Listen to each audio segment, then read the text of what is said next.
Hello and welcome to Scale Your Sales podcast.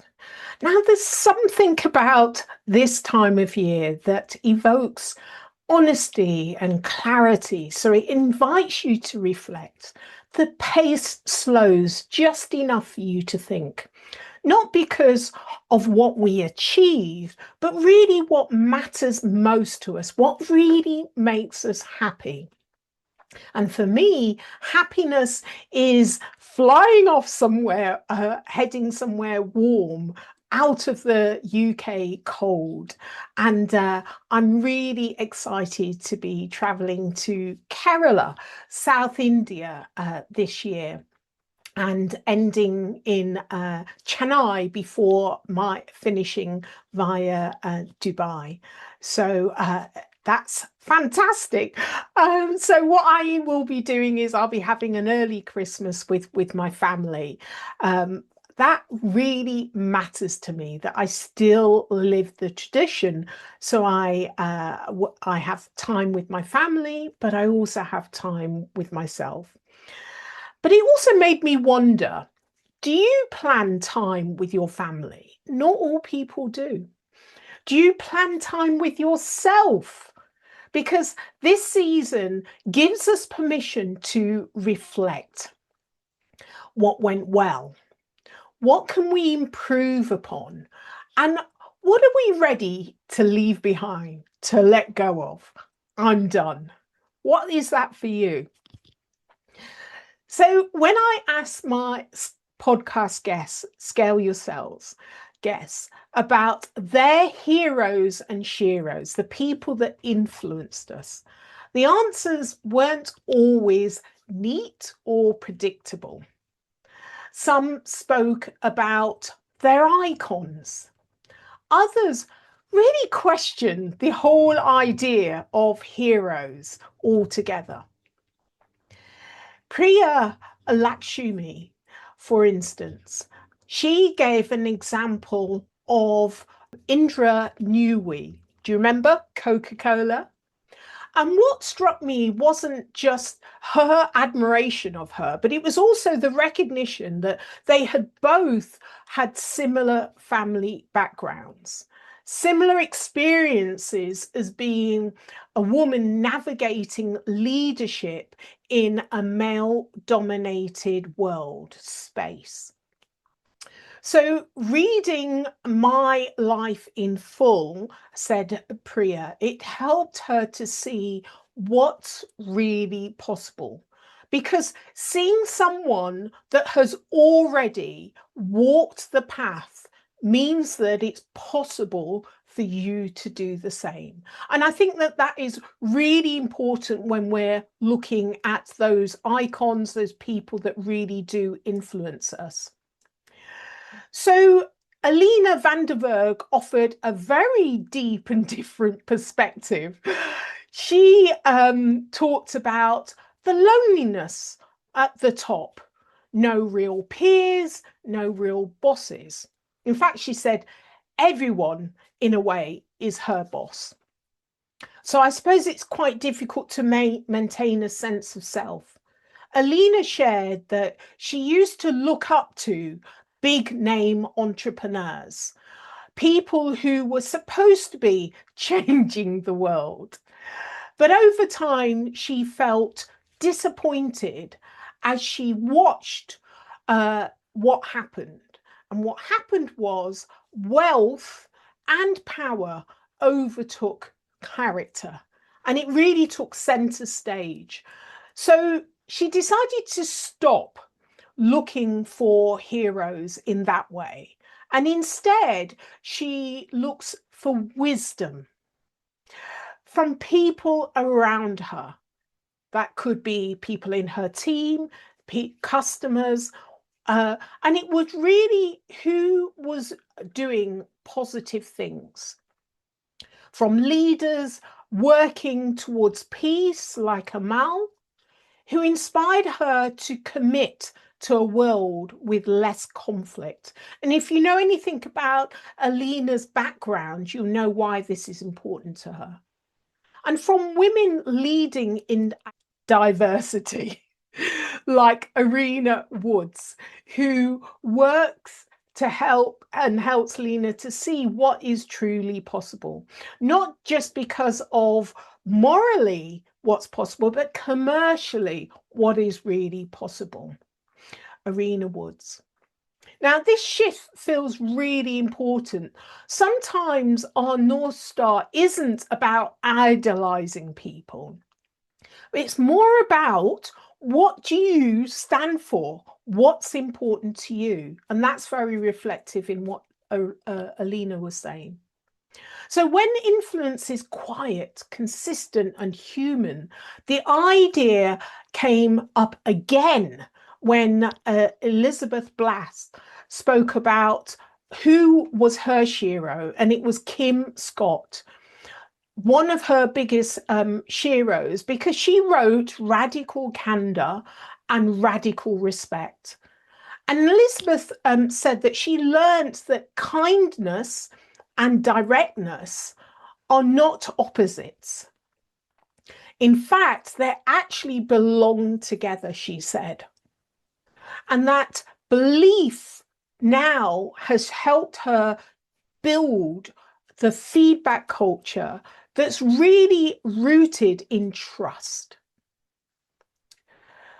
So another one of my guests, Jacques Chemas, he spoke about the two characters, Christopher Reeves and Diane Reeves. Do you remember Superman? Yeah, Christopher Reeves. And how even in the face of immense adversity, they chose service over self. And that kind of influence doesn't shout, it just shows up. Liron Yahalomi echoed this with her Shero, Ruth Bader Ginsburg. A quiet strength, relentlessness, and consistency. These are reminders that resilience doesn't need to have volume. It needs conviction. Kelly Hippler shared her admiration for one of her old bosses, Ellen Daly, was a leader, she said, that was curious, hardworking, and never took herself seriously, even when she was the smartest in the room. So she really had that humility. Now, these stories highlight a key strength of lasting leadership's influence is often quiet and subtle, and the impact endures way beyond the moment.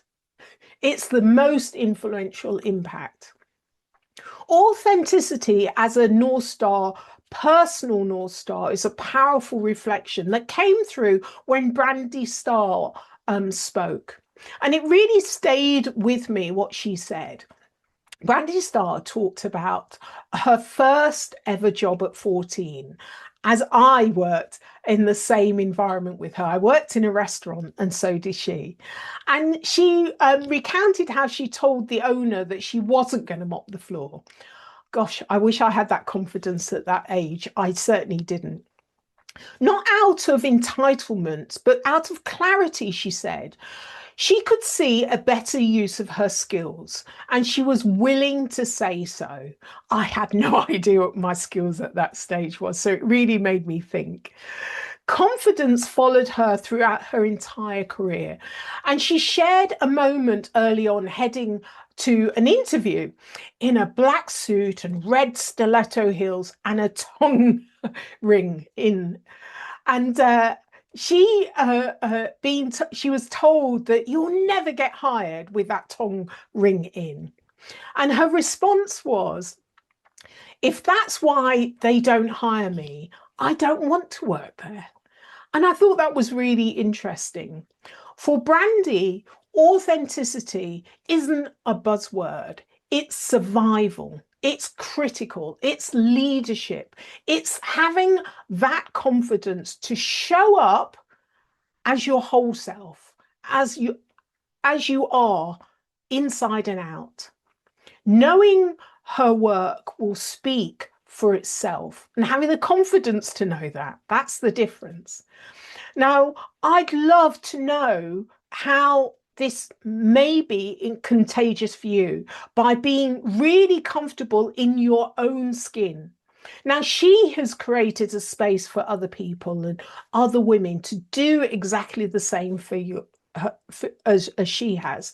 That's why it's contagious. That helps me to think about North Star leadership, the authenticity and encouraging others to succeed without losing themselves. That's why it really kind of triggered with me. Not fitting in. That's North Star leadership, but showing others that they don't have to disappear, that they can succeed by truly being their authentic self. And that's grounded in your core values. So when we moved into talking about personal values, the connection to people became even clearer. So I spoke to Ejimi Emoshala, and she spoke about being human first. How critical this was with your teams and your customers alike, and never losing that sense of humanity. Halal Coach talked about integrity and empathy, and doing the right thing when no one is watching. We've heard that before, but do we always do it? She said about listening before reacting and taking that space to pause, which is really what this season's all about. Creating trust when the pressure is high. Nick Buxton summed it up beautifully with a leadership mantra that I try to live by. People have got to want to work with me, he said. Because great people always have choices. They stay for leaders who make them feel safe, feel valued, and part of something bigger, more meaningful. Now, this is very much demonstrated by Manoj Ramani, who said that building companies is a team sport. And this is reflected in everything he does. He shared how many people have come back to work with him second time, even third time around. And this is really interesting. He says it's not because it's easy. He doesn't make it easy, but because he pushes people to do things that they don't think they were capable of, or to do things they didn't think were possible. Manash talks about leading by example, and he has created many organizations, successful organizations. He talks about treating people well and creating an environment where they thrive, to push the limits, not to break people, but to help them to grow. And if someone leaves, he says, because they can't handle that level of stretch, you've got to be able to let people go because they can't grow with you. And it's that recognition. It's another form of clarity and leadership. Food for thought, eh? A few guests spoke openly about growth, and that growth coming from a hard-earned lessons. Leslie Douglas shared how her life changed when she stopped waiting for someone else to fix things. And instead, she decided she needed to take the wheel herself. And I remember this as well. I used to be really shy, but people used to fill in the gaps and I had to do it for myself. Community really is a differentiator, not doing everything alone. Lynn Heidi offered a really grounding reminder. We can't be responsible for people that are not willing to be responsible for themselves first. She said, never invest more in someone else's success than they're willing to invest in themselves. Really interesting. Numaka Udeingwe spoke really eloquently about depth before speed. Depth before speed. Building things that last, even when it takes longer. And she's developed many strategies and products for great success, but taking that time makes a difference. Okay, so looking at the year ends reflection, this is your turn. So as the year comes to a close, there's an invitation from me to you of what you're going to reflect on. So take a moment and ask yourself, who has supported you this year? Who has influenced how you think and lead? Who matters most to you? And then ask the deeper question. How do the people that matter most shape your values? And really recognizing what those values are, because your values don't live in isolation. They're really reinforced or even challenged by the people around us. Whether you're traveling like I am, woohoo, or spending time with your family, carve out that time for yourself, that time to reflect. This season really is a gift. So create that space and use it to reflect. Use this season to realign, reflect, and choose what you carry forward. Perhaps even choosing who you carry forward into 2026. Now, that's the essence of North Star leadership. Progress is guided by purpose, not perfection. Not perfection, but an inner compass of value-based direction and leadership, self-leadership. And this is based on your core values. What's important to you? What do you stand by? So thank you all for joining me on Scale Your Sales podcast throughout 2025. This is a special thank you to all of my guests who joined me on Scale Your Sales podcast to share their knowledge, their insights, and their authentic self. I appreciate you, so thank you. Now, if you have enjoyed this episode or any of the episodes on Scale Your Sales podcast, please do share it with someone who will appreciate the insights and the message and the time to reflect during this season.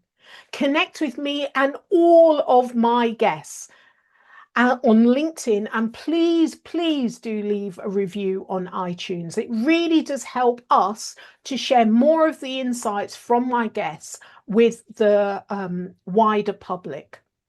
So thank you again for joining me on Scale Your Sales podcast.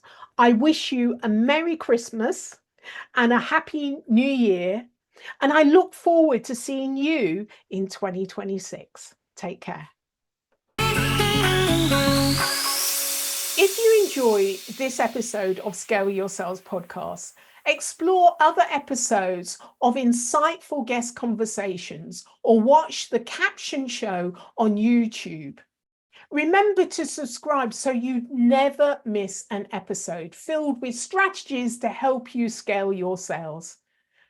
I love to hear your thoughts. So please share your views and leave a review on iTunes. It helps us reach more revenue generators just like you. So until next time, keep scaling your sales.